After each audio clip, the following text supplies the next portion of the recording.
banza ufate ifoto. iyi foto ndayagwa bebe ntari bimwegera umufata. Igo kubita kuri ka ndi umugore arataka masaza n'amazi kubita yego kubita y'indirimbo ifite ubutumwa. Yeah, we love you.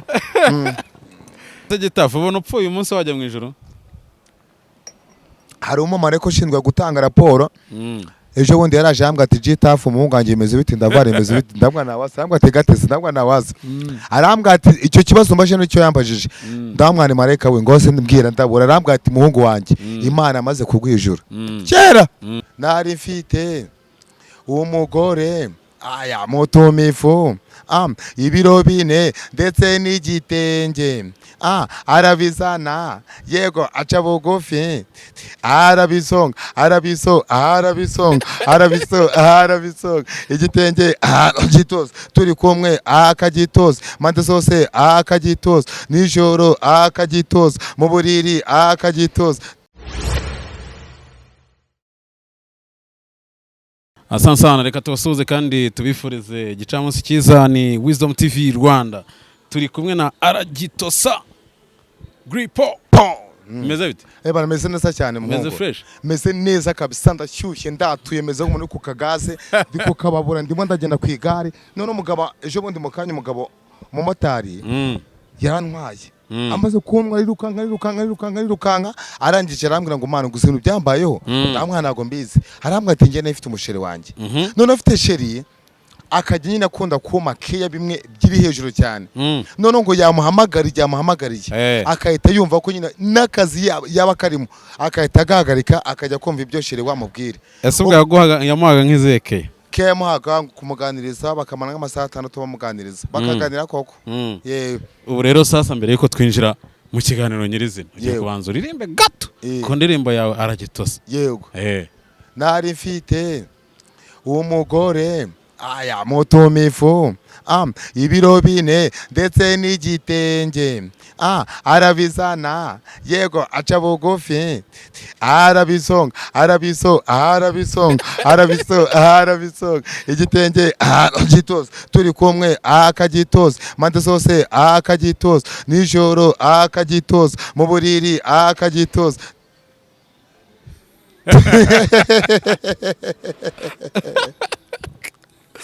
Rero se Gitafu yo imvano iyo ndirimbo ayiko hehe? Iyi ndirimbo uburyo nakoze mu buryo bwa comedy. We wari ugamije entertainment? Ngiye nakoze mu buryo numva wenda ari nk'indirimbo wenda wayishaka kukinira yakinwa nko mu kabari ahantu mu tubari aho ngaho iyo ngiyo mu byaro iyo ngiyo nakoze mu buryo bwa comedy tunumvaga atari indirimbo. Wabuze neza se ko imaze gufata umujyi? Ntago mbizi.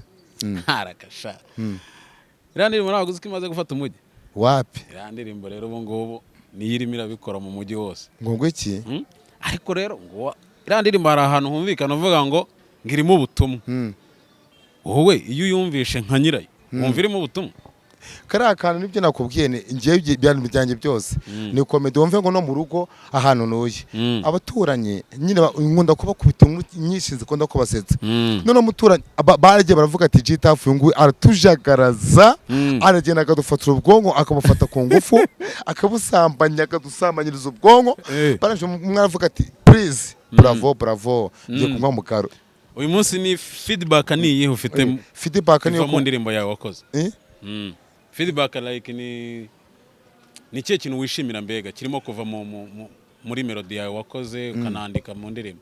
Ngiye buryo nayikozemo n'uburyo abantu bayimbwiramo ngiye biranungura cyane kuko ngiye nayikoze mu buryo bwa comedy pe kuko urumva uburyo nayitangiyemo nari mfite umugore nabishize mu nzagihe biza kurangira umugore muzanye nta kibazo wenda turazana n'iki wenda cyangwa wamubwira akakaza no museriveri akuzanire kamukaro akazana akameza akakageza no kugira ngo kabe ka background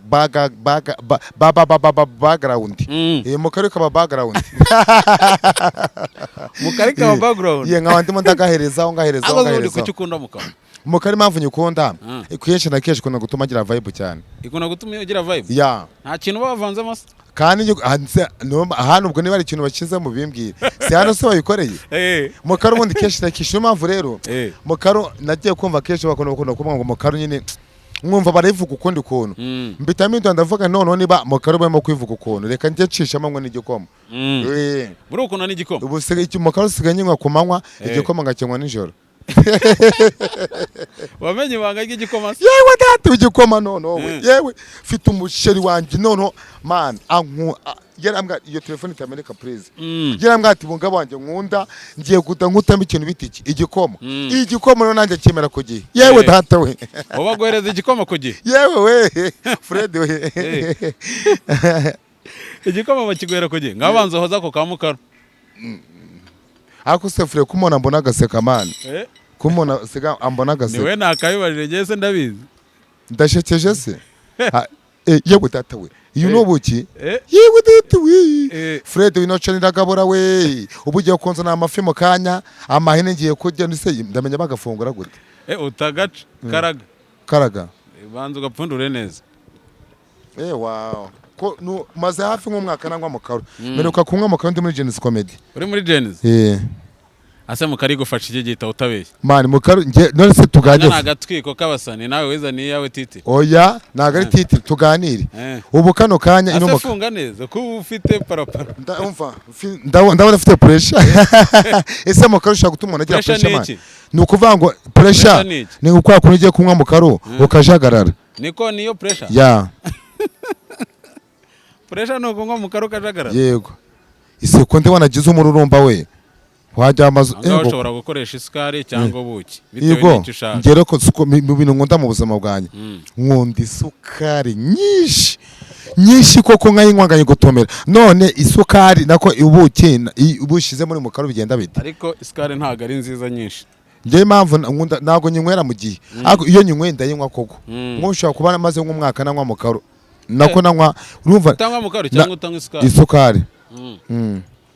No kanonje amakande kayekwa da ndumva nifite ahandi se bimeze bite? Ahandi ni neza. Nese gita urateganya gukora video ryari? Video njewe ira ndirimbo ubyo ni nakozemo hari abantu bambwiye ngo nzakunkora icyo bita Biruzi. Biruzi rero yo kurika kandi umugore arataka masasa na mazi. Urabona ko wamaze kutwanduza? Watwanduje mu mitwe mwana. Niko? Wamaze kutwanduza mu mutwe. Banza ufate ifoto. Iyi foto ndayagwa bebe. Ntari bimwegera umufata. Yego. Kubita kurika kandi umugore arataka masasa na mazi. Kubita yego kubita y'indirimbo ifite ubutumwa. Yeah, we love you. Rore se. Mwana.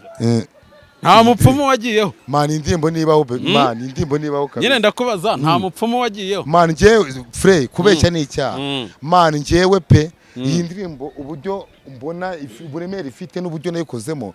Man ninabyoroheje. Man nanywekamo karo gake gashoboka pe. Man ndivuga ni mboreka. Ino ndimbo aho nayiturutse. Ngewe nikize gutangaza uko nibwa amafaranga 700 kuko nagiye gustengana kwa kondi wizera umuntu kuri telefone akagira access cyane kuri telefone yawe birangira muhaye phone yanjye nyine kwa n'umubebe twe twagiye gustenga ahantu n'umubebe sinzi igihe byabere kuko nagiye kubimenya ashize nk'ameze nk'atatu man ngewe man bitamvuga ne command kuko mfite karimbo man wakwiyongoza ubundi nkakandika tunyundiyo mandiyongoza nka kwa Mukarunda medita kuri Mukaru yanjye Kenjoyinga kabisa. Kamaze shamo buki. Yewe data we. None nabaje kugira ngo iyi niyo Mukaru. Reka. Wari wabanje kugira ngo ubuki nibwo Mukaru. Friend ari ngumbuye Mukaru. Dore rero nanjye nayiguteguriye kabisa. Ngiye so gukobeshya pe. Hari abantu bambwe ngo ariko ngo mafite inzara. Ngiye ndira mu biganiro ngamwera mu biganiro. Ndese ngo mugofre. Impamvu nanjye ndamudakubwa ku mpamvu irandirimbo. Ngewe nabuze amafaranga. Mbuze amafaranga ngira turoma. Yego. Fre kubeshya ni cyari je mvuga ibintu bikayibenda bakabishya muri comedy. Man ngira turoma nibaza ukuntu mbuza amafaranga, nibaza ukuntu nzaza aca ahantu, nibaza ukuntu nzaza man, ni cyagiye mu byabihe byo muri kuva muri Genesis Comedy man, nje kirandenga ndavuse man, nje bigenze gute cyagiye wari ufite ibiceri shana nyafiko kurumva nindi ifite amafaranga, ifite ahantu ugiye kwigura ikibanza man, birangira sha muvuna muhito, ni umuvuna muhito cyangwa no Imana umwishure kamanze ni borozi reka tumubabarire ahubwo nanjye Imana imbabarire kuko ninjye wakoze amahano ukoze amahano yo gutuka umuntu mu kiganiro. Nase Gitaf iriya ndirimbo iri kuri channel yawe? Yego. Yitwa gute? Yitwa Gitaf. Imaze kurebwa n'abasaga hafi 400 birenga. Uyu munsi wa none sasa wabikoze nk'umuntu ushaka kwinjira mu ruhando rwa muzika, nk'umuntu ugiye kwitwa umuhanzi ukajya ukora indirimbo cyangwa se ukajya usohora ibihangano byawe, cyangwa wabikoze just for fun ku buryo bwo kwishimisha? Nje iriya ndirimbo urabona hari ukuntu bagiraga gute kwa kundi ngewe urabona nigira za comedy nyinshi, noneho bakantumira kenshi nko mu mbari nkajya guhostinga, noneho guhostinga rimwe na rimwe nje ngira n'Imana yo kuririmba pe, nimva miyo mana, noneho ngewe bakamama beat atarayanjye nkavunika cyane man, bajyaga bamfunira ubwongo bukavunika, tuvugana ubwongo bwanjye babushizeho sima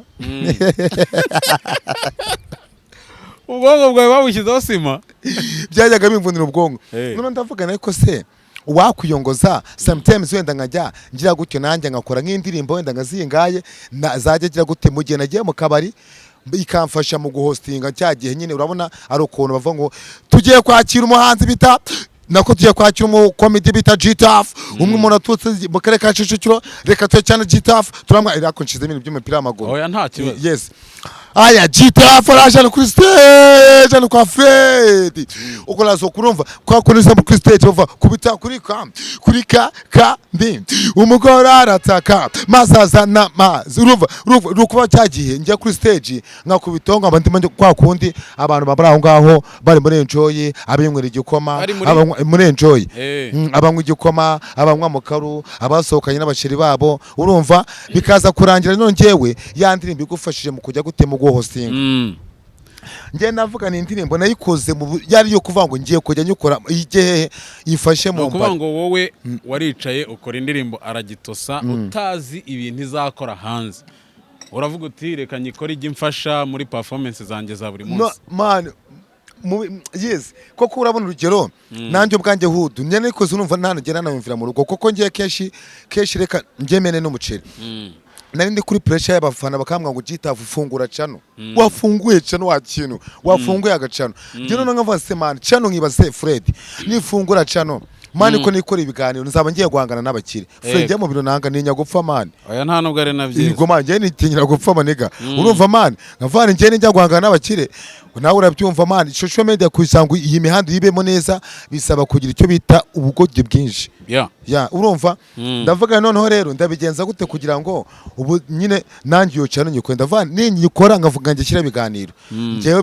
bizatuma nge nago nge nkunda ikintu bita guhangana nago yohangana ndikunda ndavuga nge bizanyikira career yanjye urumva mbikora byari gitutu cy'abafana ndavuga none reka ngore cyane nge kira indirimbo nyine za comedy tu ngira ndirimbo ngo hari indirimbo yitwa ngo ni wameze byapa iyo ndirimbo yumvishe wase ku gatembagara ni indirimbo iraho ngaho idafite nta mutwe ifite nta kibuno nta maboko n'amaguru. Nyuma y'ira ndirimbo Aragitosa nta yindi ndirimbo washyize hanze? Hari indirimbo nashize hanze yitwa Igikoma.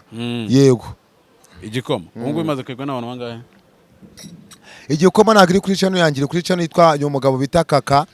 Iyo Kaka rero akaba afite n'akanoza n'agasora Kicukiro ngiyo akora imisatsi y'abagore n'abagabo byose nyine akora imisatsi y'abagore n'abagabo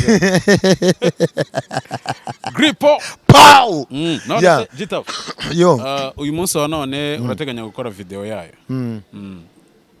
Video yayo nubwo mvuga ngo ndateganya kuyigora ngiye n'abashobozi mfite bwo gukorera video yanjye. Niko nabonye video usa nkaho uri mu nzu ukuntu ku gitanda n'iki iriya ni muri irandirimbo isago ijya gusana ya yindi Aragitosa ariko yo itanya mvuga ngo nari mfite uwo mukunzi azi ko nkunda kumwa mukaro agira ishyaka mwete mwiki agirwa nuko nkwiye kuva kuri mukaro wabyumvishe Gitaf yego uyu munsi wa none hari abantu bayakiriye neza abandi bayakira nabi vuga ati wenda nta nyigisho nzima zirimo zikwiriye urubyiruko uyu munsi umuntu uyireba wamuha iyihe shusho y'indirimbo yawe n'icyo wari ugamije umuntu atazajya avuga ati Gitafu yakoze indirimbo yenda yo kurara urubyiruko urabona ko yamaze gufata imitwe yacu cyane njye irantimbo Fred kubeshya n'icyanjye ndinigira aho ngaho yiturije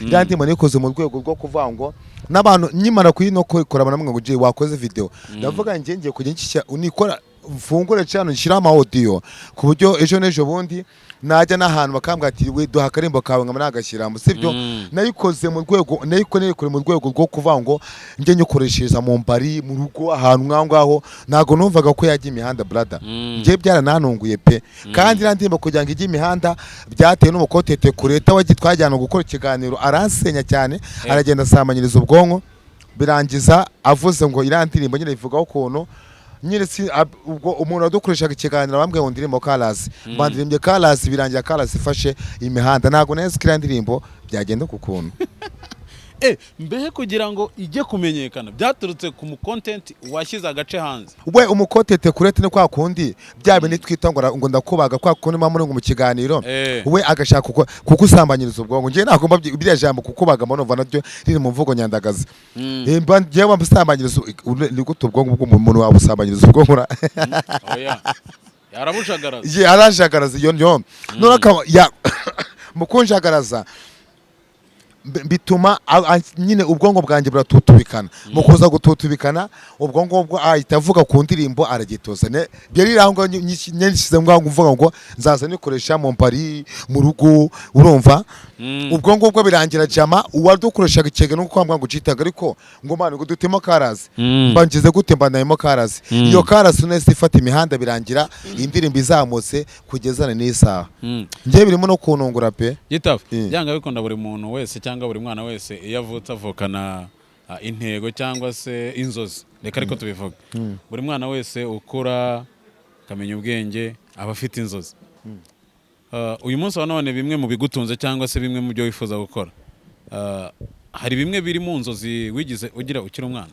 njyewe inzozi zanjye nagize inzozi zo gukina filime izo ngizo zabaye mama ngira inzozi zo kuba umukotete kuriyeta izo zabaye mama nani mfite inzozi kenshi zo kuba umuririmbyi ariko njye nuko nyine nakunze guhura n'ubuzima busa nkaho bunkomereye bikaza kurangira za nzozi zanjye nazigeraho ariko urumva sinzi ukuntu Imana ibaye bikoze ubwo nyine inkono ihira igihe ubu nibwo iri kombabura nibwo iri miratogota ubwo rero n'indirimbo nayikoze mu buryo urumva njye kwinjira imihanda ninjiye imihanda mu buryo bwa kotete koriyete ariko njye ku bwanjye numvaga n'ubundi byange bikunde n'ubundi na kera na kare nari mfite inzozi nagiye nkora indirimbo nizimenyekane kwa kundi bagenda bari kodinga nazi yo niyo bigana bakarikodingira mu madebe hirya no hino yo mva mvembe yakoze amabara urumva ubwo ngubwo rero biza kurangira ngiye niciye imihanda mu buryo bwa kotete kureta ariko none ibyatumye focusinga cyane cyangwa se bikatuma nyine njya mu bijyanye n'indirimbo nuko abantu nyine bashizeho igitutu cyo gufungura cano ndavuga nge sinzakira ibiganiro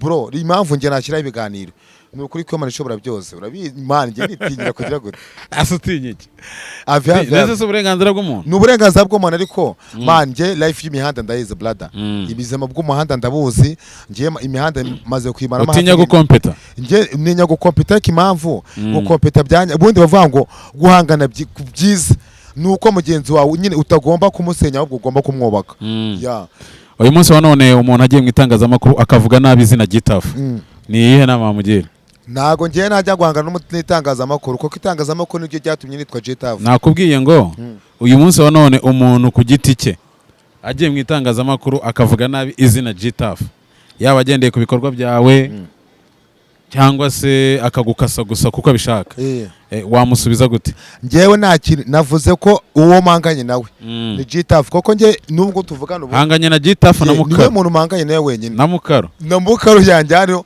ubundi nge wavuga nabi wavuga uko ariko hose gose icyo nazakora ni ikosa ryo kuba wenda nakwangiza igikorwa cy'umugenzi wanjye nkamuvuga nabi uri ukuntu mani ugenda ukajya manu ngaho banza ucangemo agasukari natutubikanye yego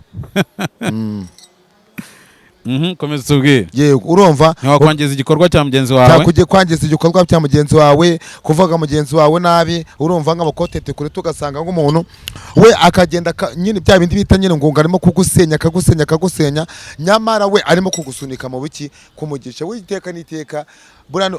Buriya namaze kubibona, ndashima ne wavuze buriya mu bantu nkunda bakunze kunyisipira cyane. Buriya ndashima akunda kugira amagambo y'ubwenge. Yaravuze ngo guhanga nyine ngo wenda tuvuga urugero nk'umuntu waguhemukiye, urugero nka Noheli cyangwa mwana mbabarire, cyangwa se ngo mukotete kureta, simvuza amazina mu mbabarire, umuntu mvuze nawe reka mbite ukoresha yanjye ntari. Yego wenda tuvuga nka Fred akaza akavuga ngo jitafu ngo mani ngurabona ngo mani ngo we mani ibintu mukukura mani ngo mani ngo ni ibintu ngutamenya ngo ni kimani n'ubufa kindi sibyo mani. Cyo gihe niza nawe nkanjye ngagusubiza icyo gihe nzaba mba ngoze icyo bita mistake. Ahubwo ikintu cyiza kugira ni ikosa. Yego icyo nakora cyiza ngiye kugira ngo tujye imihanda twese neza. Wabimwa ko mwana Fred Imana umwishije gute ikubabarire, ibi byo birahagije. Ese Gitafu uheruka mu rusengero? Nge nukuvuga ngo nsenga rimwe mu mwaka, ariko iyo nsenze ndasenga bro, shaka gusenga umunsi wose ndasenga koko, yeba nsengesho ngari hamye. Ugiye kudusengera isengesho rigufi cyane. Yego usengere abantu bose bagukunda kandi bashyigikiye ibihangano byawe. Yego Mana nziza kandi Mana waturemye ukarema isi n'ijuru, mbere na mbere umbabarire ibyaha byanjye, umbabarire ibicumuro byanjye byose. Ndakwinjiza ngo usaba kugira ngo Mana n'umuntu wese udukurikiye umubabarire, kuko ijambo rye rambwira ngo mbere na mbere ngo tujye tubanza twiyeze, kugira ngo idako ngo wabwiye mugabo bita Mose, urambwa ati yewe Mose we ngo kwetura inkweto zawe ngo koko aho ahagaze aho arahera, ngo nuko Mose akwetura inkweto ze maze aragusanga. None Mana rero Mana utubabarire ibyaha byacu byose, natwe tubabarire, nukuri ubabarire n'abadukurikiye nyine twese, kugira ngo tujye tubasha kugira ngo tukumvire kandi tugendere kubyo udutegeka. Mana nziza rero mweretse abafana, nanjye ndakwiretse Mana, mbere na mbere abafana bacu bose ndabakunda cyane, urukundo mudukunda nanjye nibwo mbukunda, kuko mudahari nago Gitafu naba mari. Nukuvuga ngo ngewe mbayeho kubera abafana. We love you Mana rero nziza nawe warandemye nyine abafana baha kunkunda. Nukuri abafana bose bajye bahaha baronke, bajye babona amafaranga yo kugura amamega. Mana we amamega bayabone mu izina rya Yesu. Mana yanjye ujya mu isoko ugura amamega, ujya muri busheri ugura amamega, muri pepeteri ugura amamega, kugira ngo mujye mukurikira iki kiganiro. Fred agiye bayita channel bayita gute? Wisdom TV. Yawe tata we Wisdom TV show. Nyamuneka rero nimugacikwe, dore wacikanwe kandi ukemara kujya kuri Wisdom TV show wibuka gukora kuna go subscribe, ukore kunzogera subscribe ukora ko unyine uduha sub. Yawe tata we Mana we ubane natwe ibihe byose, urukundo dukunda Mana, nuzaduhe kurimbuka ahubwo uzaduhe kubona ijuru, tugusabye twizeye kubiduhaye mu izina rya Yesu amen. Ase Gitafu ubona upfuye umunsi wajya mu ijuru? Hari umumareko ushinzwe gutanga raporo. Ejo bundi yaraje ambwa ati Gitafu umuhungu wanjye imeze biti, ndavara imeze biti, ndabwa nawasambwa ati gatese, ndabwa nawaza. Arambwa ati icyo kibazo mbaje n'icyo yambajije. Ndamwana mareka we ngo se mbwira ndabura. Arambwa ati muhungu wanjye Imana amaze kugwijura kera ijuru ngeragezemo. Ko bavuga ko iyo umuntu apfuye agira imirimo imuherekeza, se ubona iyaguherekeza ari iyihe? Imirimo imerekeza ubundi mbere na mbere nibyo nakubwiye ni iteka Fred. Mu buzima bwawe bwa buri munsi uzirinde guhamikwa cyangwa guhemukira mugenzi wawe. Ibyo byonyine byaguhesha kubona ijuru. Yego uyu munsi wa none byanga bikonda hari umuntu wakuze ubona ari nka Roromodo wawe, ni nk'uwe? Roromodo wanjye n'umugabo bitaga Pifura. Buriya Pifura naramukundaga cyane. Ngo ni Roromogo cyane Serumogo. Oya uwo Serumogo cyari Rumogo simbizi. Roromogo wanjye rero yari Pifura. Nakoze mukunda kuko urumva ngiye n'undi bwa mbere nakoze ngo ndindembo za hip hop. Ariko no ninje muri bya kotete kureta, kuko urumva nshobora kujya mu cyaro ukasanga mu memero. Ngiye niyo mpamvu navuze ni ngiye kujya ngo n'indirimbo zitandukanye, iz'Imana, izi mbese ku buryo umuntu wese ubunye wikunda Gitafu najya kubijyanye n'Imana arasanga turi kumwe, ku bijyanye no mu mbarire icyo ugasanga twagiye twagurutse, kuko ndi icyo ndumukotete creator. Uyu munsi wa none hari indirimbo ze wabuzize? Hari indirimbo za Pifura? Pifura indirimbo yitwa Akabindi k'umurozi yaranshakaraje ifatira ubwonko ku mbaraga. Agace kundamo nakaye Akabindi k'umurozi kavuga ngo ngo niba ngo wagenga Inyamirambo ngo umusaza ngo niwajya ngo unoza ngo niba yavuze ngo hariya ngo yavuze Rusizi ngo unoza ngo umuntu agashobora gupfa ngo agashaka umurambo kawubura. Urumva ibyo bintu yambwiye ukuntu biremereye. Nase Gitafu uyu munsi wa none ngiye kugutongora. Ufite umukobwa ugukunda ugukunze cyane. Mu munota umwe ndashaka ngo uhite umuhimbira indirimbo kano kanya kuri mikoro. Yego.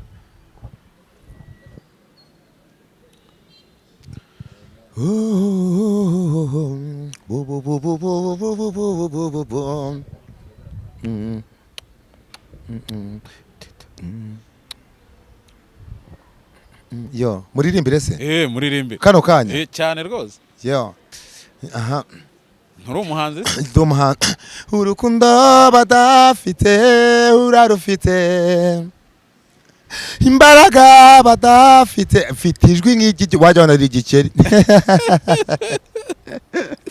Sarareho sarareho nusu sarareho sarareho sarareho sarareho naza azarareho.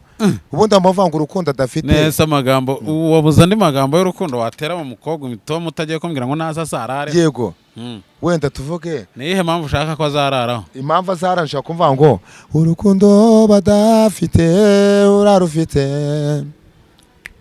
imbaraga badafite urazifite, ariko icyo badafite bafite umwanya uhagije, ariko wowe icyo barusha ujyuma neza nk'ishimu. Sarareho sarareho nusu sarareho sarareho. Gita abamubaza ikibazo ngajya guha ukishima. Ajyama neza nk'ishimo. Aguha ikizi? Nyine abisa ibyishimo. Aguha umwanya. Yes, urumva nyine icyo we aguha amagambo meza. Ariko aho hantu hatinde fure hatinde aho hantu hatinde aho hantu hatinde. Urumva we mbavuga ngo urukundo adafite, urukundo badafite we ararufite. Urumva amagambo mbise muhimbira. Imbaraga badafite shiri wanjye arazifite, niwe ndimo ndabwira shu. Noneho ngo umwanya badafite we arawufite, ariko nkongera nkaza nkabiri ngahitamo gahita ikintu kimwe.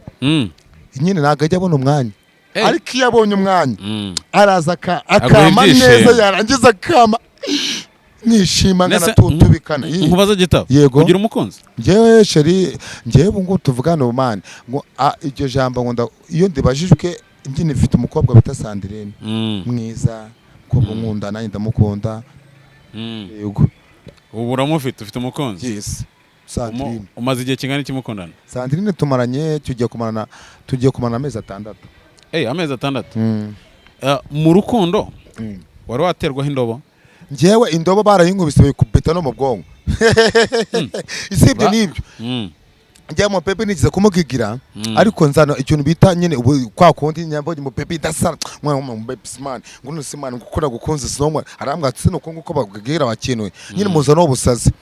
Pepe yari umukobwa mwiza nako niga umwana wa mwana nyine nawe ureba ugasara ndakigira ambwa ati nzano ubusazi ndakigira ambwa ati kubundi urwaye mu mutwe. Ndamwana nge ntago ndwaye mu mutwe ahubwo niwe wansajije.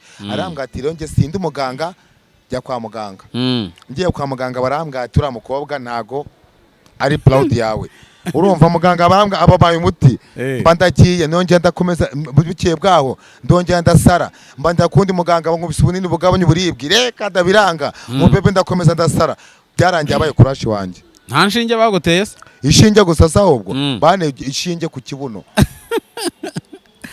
Gitafu, nicyo kintu cyaba cyarakubayeho ukavuga uti byaga bikunda iki kintu yabana kiransebeje kabisa ndasebye mu ruhame?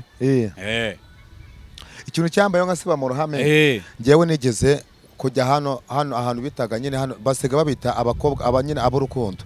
Nagiye mu rukundo ngiye munini wumva nagiye muri make urumva bino biganiro byacu n'abana babireba urumva uwabyumva b'urukundo ntabwo yamenya abagwana urumva ubwo ngewe mbangiye hehe mbagiye aho muri make ubwo mbasumbye cyane ndagisumba ubwo tuba turagiye urumva ni ntabwo ibintu by'ibiri bya zamukaru gamagara urumva zamukaru nyinshi cyane ubundi ngiye ushaka kunywa mukaru nuko kurabona ubundi mwanga nk'uduteremusi 7 ose wamara teremusi 7 zamukaru abo ngiye nywa mukaru tafonge nywa mukaru wayase mamukaru yego mamukaru what mamukaru mbese n'indiri mushaka kuzahangira mu mukaru ngaho tubwire sasa ujya muri make ubwo mbasumbye babes nyine mbanagenda gikomye mvune ngo zamukaru nyinshi cyane ndagikoma arangije nambwa ati mvaro n'ibindi turabitse n'ibindi man game nyivuyemo man ndamwana man babes urabina nako nikera najya imihanda bitaza kunyikiriza na gitafu urumva bamufana ashaka kuvata ku umuhungu bonde afite ikihe kibazo nikera najya imihanda utaranakizwa yego nusuko n'abatejwe se shimire cyane abakozi b'Imana abantu b'abasilamu n'ahantu hamwe mwese assalamu alaikum wa rahmatullahi wa barakatuh koko ngiye urabizi ko twe uri umwisilamu turaba comedy bundi nta dini agira ahantu hose abari ariko ngiye wivanga ibintu gitafu wivanga ibintu ngewe navuze kenshi ngo ndakubitangaza navutse ku madini abiri niyo mpamvu mvuga amadini abiri nkayavugira rimwe suje abapasiteri suza n'abasilamu mama wanjye ni umusilamu papa wanjye ari umurokore nese uyu munsi none uri mu gisibo uyu munsi none ndi uri mu gisibo izi ni sangahe narimo kwenjoyinga mu karo man nyine numva ko nyine ubwo nyine nishe igisibo Allah subhanahu wa ta'ala mbabarije negetse ubwo byabaye kagira inkuru ubwo rero cyane ndamukomaranje arambwa tumva urabize n'ibindi man wapi bivuyemo aravuga ati tindapfuye ese man bigenze bite arambwa ati wapi game wapi yigira umusazi man abantu babaraje ati jita bigenze bite cyo gihe nitwa gatafu gusa kagitafu nagashizo nyingi imihanda ubwo ngubwo abaragize gute aravuga ati wapi ntago bishoboka mari tuyu mukobwa binangune mani ati reba twaganiriye amasaha 3 yose aranganiza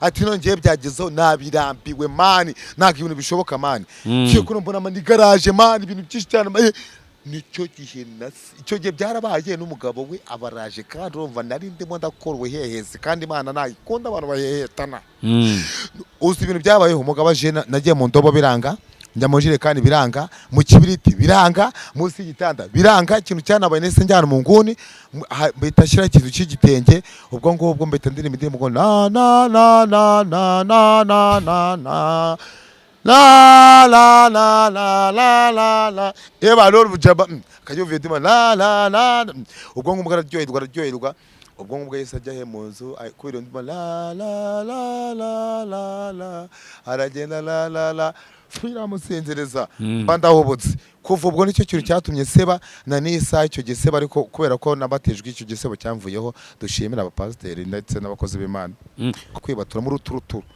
muri uturuturu buriya abura abantu b'abasitani nshimire cyane ba Bruce Melody ba Debeni ba na bano banoza ba Bruce Melody na kubanoza nyibutsa abandi bahanze ba Arine Sano banoza ba Irine Gahongayire banoza Yampano uramuzi Yampano n'umuhanzi mugenzi wanjye nanjye nsega numva nanjye kumva nanjye ndumuhanzi urumva n'umuhanzi mugenzi wanjye nanjye mu minsi iri imbere ngiye kujya ngo indirimbo ntuzakora indirimbo yitwa gututubikana iyo none ukuvuga ngo ni indirimbo ishekeje mbigutegura hakiri kare iyo ndirimbo yo ni ukuvuga ngo uzaza uyumva ari uko wabanje kugira gute wabanje ko urumva ariko yo n'indirimbo izatangira ishekeje irangire ari indirimbo yo kwisekera gusa bayita kugira gute gututubikana ese tafu ku itariki ya mbere y'ukwezi kwa mbere habaye igitaramo New Year Group cya The Ben na Bruce Melody yego wari ushyigikiye nde wakigiyemo cya gitaramo rero cyajyo ujya munsi ubu nibo cyane nagize ikibazo yewe nagiye gushaka ibyangwe ndibuze kujyamo urumva none cyangwa ngigiyeyo sinzi ukuntu arya ahantu nyine mbanciye ahantu nyine kwa kundi mbanciye ahantu bama kurebeganira byanoza bya wisdom mba ndabireba n'abandi bajama ubwo size ukuntu nagose kwindibagirwa ko ndibuze kujya mu gitaramo ubwonko bwanjye mba ndabutaye mba nanjye kujya gutubikana mba ndarwaye numva nanjye kujya ubwo birangira igitaramo nyikwamya kuri ruhande ngiyewe bitewe nuko ngiyewe nanjye yaba The Ben ndamukunda Bruce Melody ndamukunda ngiye bose nari kuba ndi ku ruhande rwabo kuko The Ben nagiye iwe urumva nuza reba Bruce Melody nawe nagiye kumusura ubundi ni ukuvanga twebwe abantu baba comedian dusa nkaho nta dini tugira ngiye nkubwiye ngo ndi ku ruhande runguru naba nkubeshye kuko ngiyewe nari kuri bose namaniga yanjye kandi ngiye kanshi na kenshi bitoko ndacyana kandi nakundaga kuririmba ngiye abahanzi bose ndabakunda bose bo mu Rwanda n'abahanzi bo mu Rwanda bose mbasuhuza cyane bose uririmba hip hop uririmba R&B bose nturumva ngende mu njyana yose bose rero ndabemera cyane Gitafu turimo turasatira gusoza yego uyu munsi wa none byanga bikunda hari igihe nubwo kitari kinini ariko gishize winjiye muri ibi bintu bya social media yego uyu munsi niki wishimira cyane kuba uri Gitafu wo muri uyu munsi wo muri social media y'uyu munsi social media ikintu nishimira nuko wenda ibintu bishobora kuba byakurihira inzu bikaba byagufasha mu buzima bwa buri munsi wenda nyine urumva hari ukuntu hari support ihinduka ku buzima bw'umuntu ni ukuvuga ngo reba ibintu wenda ikintu bigufasha kandi bituma nyine uhura n'abantu utakeka ko wanahura nabo ukumva nka Gitafu w'umukomedian man nako comedy hajya comedian naba ari umukobwa oya comedian n'ubundi no umuntu ukina comedy na mu comedian na no mu social media nako na mu comedy ni ukuvuga ngo ngewe ibi bintu bisa nkaho twebwe tubikora nkaho sinzi hari groupe kera nigeze gukora kera nari narayise no stress urumva iyo groupe yanjye narayikundaga niba nakongera nkazongera nkayikora singi no stress no kuvuga no stress nyine twebwe twabaga turi ba no stress natwe rero abantu baba comedian aba social medias n'abantu b'abanyamakuru nyine badufasha natwe mu buzima bwa buri munsi kandi nongere shimire cyane itangazamakuru please buriya itangazamakuru rituba hafi please sibyo buriya n'igihe n'umunyamakuru ashobora kubona utangiye kuzana ubwo ryakakobwa ati oya urumva niyo mpamvu itangazamakuru ahantu bari hose nabo ndabasuje cyane harimo ba Scovia ba KNC bano banoza ba Angeli Mutabaruka harimo bano banyamakuru bagiye batandukanye bo ku radio radio umwezi bano ba Fredina urumva n'aba Fred ndabasuhuje yego ba Maniba bo ngabo ndabasuje no kuvuga ngo please buriya abanyamakuru n'abantu buriya ngewe hari kiganiro cyane nigeze kureba nubwo mbabare nanjye kubinjajwa sibyo hari kiganiro cyane nigeze kureba cyumo nyine ni umuhanzi wari wagiranye ikibazo n'itangazamakuru man byamugizeho ingaruka ku buryo yaje kugira ngo agarure ikintu kwikizira mu batangazamakuru byamufashije igihe kingana n'imyaka 6 niyo mpamvu rero igihe cyose watangiye kumva ko utangiye guhangana n'itangazamakuru ndagukarabye sibyo ra yego kutavuze ngo bravo ajya bravo ni y'abana oya nta yivugaho kuva ndifashe ngo dede shimama dede kandi Gitafu nk'uko hagize nk'umuntu gwakaza akavuga ati we juzu nshimishiriza abana n'uranza witaye yego wabishobora yego data we ariko twaje dukora numva mu masaha urumva tukabanda kambwa ati Gitafu saa 8 uzazuza ko kushimishiza abana nabikora pe ngiye nkora na delivery yo kujya mu rugo wenda delivery ndayikora pe ubamagare kuri nimero runaka hanyuma ngiye nzaza mu rugo ngukubita icyo bita story inkuru kagenda abantu kigira tente kabisa abana bakishima oye ntago ndi tente bro ahubwo man ikintu cya mbere buriya Fred twebwe nakubwiye ni aba social media niba ari aba social media mazi twebwe icyo dukora ntago nyine twirinda umuntu ugukurikiye we abakeneye icyo bitiki kuba nyine hari ikintu cyahinduka muri we sasa rero kumuzanaho ibintu byo kuzanaho ibintu byo kumva ko utari bukore twebwe no kuvuga hano ni kuri stage twebwe kuri stage nyine ugira icyo bitarangaje Fred kutemo kure bano bura pastor yavuze ngo haleluya nuvuye ngo amen arababora ubundi abashaka ko nyine ubwiriza murebana no urumva ngubwo mbise nibagirwa ibintu nimo ndavuga wabyibagiwe kera cyane nana zijya wikinisha oya reka mfite abagore mfite ufite nanjye kuvuga ngo mfite aba ex ariko mfite umugore nabase ufite abagore mwana kandi warivuze mfite n'umubebe bita Jojo kumara aho kuzuma bebe none se mfite nta mwana ugira hanze se oya ngewe uzumve mu itangazamakuru mu ruko bwangu Gitafu ngumukabwa ngo yanenda hari umukobwa je undaje ari tetezereka aratitira ngo Imana irambwiye ngo wanenda ndamwana toka satani Imana ikubwiye uwo mwuka udatwite ndamwana wavya ese uba wamupimye none se yakwifata mutaba yasaye gukorora yagiye twibagiwe isaha yo gukorora se niyasanga yamaye muti ubu ngo ufite igipapuro kinyemera gukora ukama nk'iminota 5 mu kiganiro Fre haje twavuga ku biki twavuga ku bijyanye n'ibiki ko wateye umukobwa inda oya ntabwo nigeze nenda icyo kintu icyo ase ubundi urayitera inda umuntu ngiye navuze yegereza mikoro iwacu dutera inda dufite nk'imyaka byibuze mu myaka nka 60-70 nibwo iwanyu mutera inda uyu munsi none uramutse uryamanye n'umukobwa akaza akakubwira ngo wanteye inda wambwiye uti mu myaka 70 ntacyo twavugana reka ya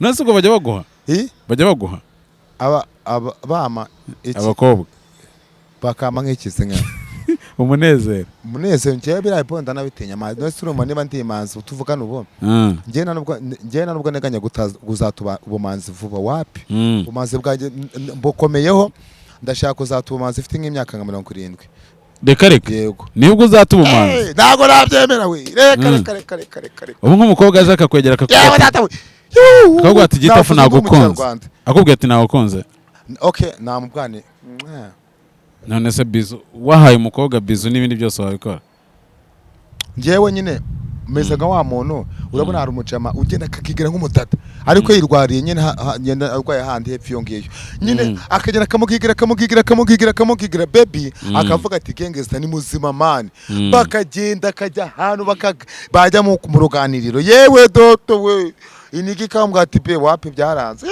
umwana yayishizemo yagize gute yamaze kumuteza kumujagaraza bishatse kuvuga ikirero ngewe nago nkunda kujagaraza abana b'abakobwa ndanabyanga Gitafu twemerere tugushimire yego wakoze kwitabira ubutumire bwa Wisdom ariko mbere yuko tukurekura abanza dutereremo akantu gatoya muri aragitose gato kupita kuri kandi umugore aratsaka mazaza n'amazi kubita kuri kandi umugore aratsaka mazaza n'amazi kubita yego kubita yego iyi ndirimbo ifite ubutumwa Azansana reka tubashimire kandi tubifurize kumererwa neza n'ibihe byiza wowe gukurikira Wisdom TV Rwanda ibiganiro byacu nakagaruka Gitafu wakoze cyane nubwo uvuye mu kiganiro upfuye mukari gukozeho sana yanzamura isuka no kuva mu karigeze mu mutwe gaho sezera abakonzi ba Wisdom dutaye Wisdom ndakubwiye ngo urukundo man mukomeze mudukundisha n'abandi bantu bahijya no hino mukoresheya nyamaneka ikimara gukora kureba kino kiganiro ujye bukakora icyo murabizi uko nize maternelle mukora icyo bita subscribe yego sapu wibuke gukora comment ukore kunzogera Wisdom nayo iritere ako amugana abantu badakora subscribe kandi bidasaba amafaranga yego we babwire ikintu bisaba ni ikintu kimwe cyonyine nudukunda natwe Wisdom Boss Fred azagutama ibiganiro azazana social media abakobwa bazane abagabo ayawe datawe icyo tazazana n'abana ariko mana yanjye we azagenda yitereke aba comedian bose bashyushye cyane mu muhamagare sawa asante yego zimya kamera